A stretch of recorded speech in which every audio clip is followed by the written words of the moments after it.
քաղաքացիների արտագաղթի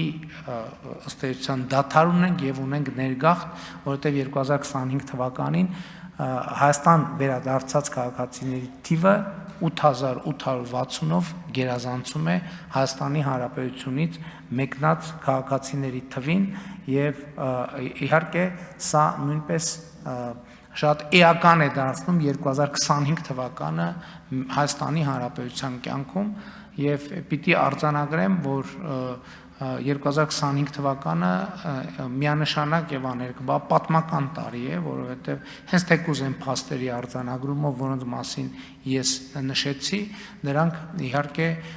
2025 թվականը հիշարժան են դարձնում Հայաստանի Հանրապետության պատմության համար, բայց շատ կարևոր է արձանագրել, որ ինքը ոչ թե առանձին վերցրած իրադարձություն է, այլ 2025 թվականին տեղի են ունեցել իրադարձություններ, կայացվել են որոշումներ, որոնք հետագայում կանխորոշելու են Հայաստանի Հանրապետության զարգացման հետագա ընթացքը եւ ելի ուզում եմ ընդգծել, որ դա առաջին հերթին կապված է խաղաղության հաստատման եւ հարակից process-ների հետ։ 2025 թվականը Վաշինգտոնի հռչակագրով արձանագրել է TRIP նախագծի իրագործումը, որը շրջադարձային նշանակություն է ունենալու ոչ միայն Հայաստանի Հանրապետության, այլև ողջ տարածաշրջանի համար եւ թույլ տվեք այսօր առավել եւս արձանագրել,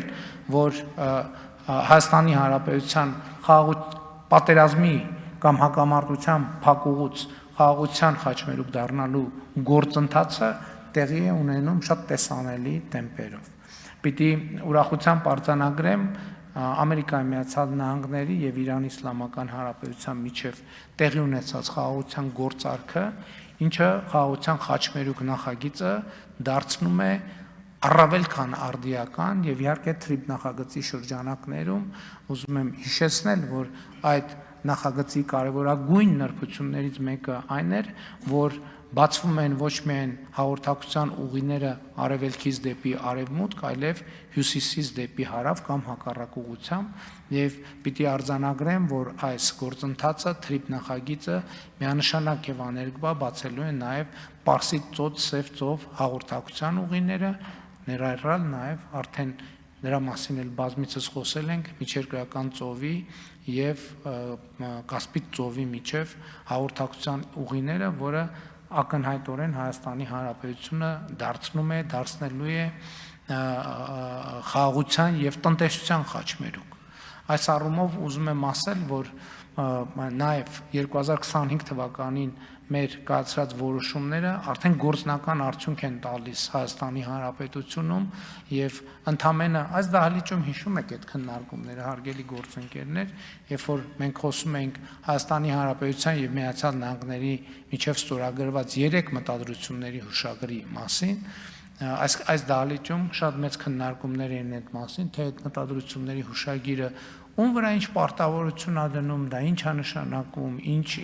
ինչ ազդեցություն ա ունենալու, դա ընդամենը թղթի կտոր ա, բայց ուզում եմ էլի այս տեմպը գործողությունների եւ զարգացումների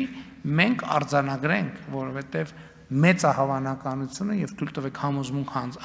հայտնել, որ մեր կյանքի տեմպն է ընդհանրապես փոխվելու եւ մեր զարգացումների տեմպն է փոխվելու։ Եվ 2026 թվականի օգոստոսի 8-ին կնքվում է Վաշինգտոնում նախագահ Տրամփի եւ իմ միջև արհեստական բանականության եւ տեխնոլոգիաների ոլորտում համագործակցության մասին մտադրությունների հուշագիր, որ լայնորեն քննադատվում է Հայաստանի Հանրապետությունում գործող ընդդիմության կողմից որպես որևէ բան չնշանակող եւ ոչ մի առավելություն չտվող թուղթ եւ անցել է ընդամենը 10 ամիս եւ Երևանի պետական համալսարանում մենք ունենք արհեստական բանականության կենտրոն եւ սուպեր համակարգիչ,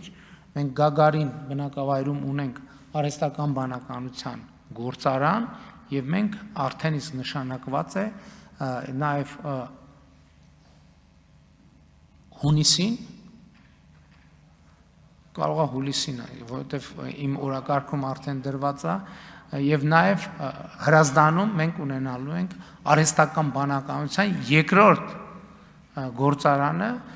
որը իր պոտենցիալով ունի $5 միլիարդ ներդրումային պոտենցիալ ունի Եվ այստեղ էլ գալիս է այն հարցը, որի մասին ես խոսել եմ, որովհետև սրանով մեր խնդիրները ոչ թե պակասում են, այլ մեր խնդիրները ավելանում են, որովհետև արհեստական բանականության գործարանները իրենք էլեկտրական էներգիայի սպառումը կարելի է ասել ընդհանուր երկրաչափական պրոգրեսիայով մեծացնում են, եւ մենք այն իրավիճակում ընդամենը մի տարի առաջ, տարի ու կես առաջ մենք կարող ենք համարել, որ մենք էլեկտրականության շատ էական բան ունենք, հավելցուկ ունենք, որը պետք է սպառելու տեղ գտնենք, այսօր չունենք այսօր արդեն մենք պիտի մտածենք, թե ինչպիսի նոր հզորություններ գեներացնենք, որպեսզի $5 միլիարդ ներդրումային պոտենցիալը, որը հենց միայն Firebird ծրագրով մենք ունենք, այդ պոտենցիալը մենք իրացնենք։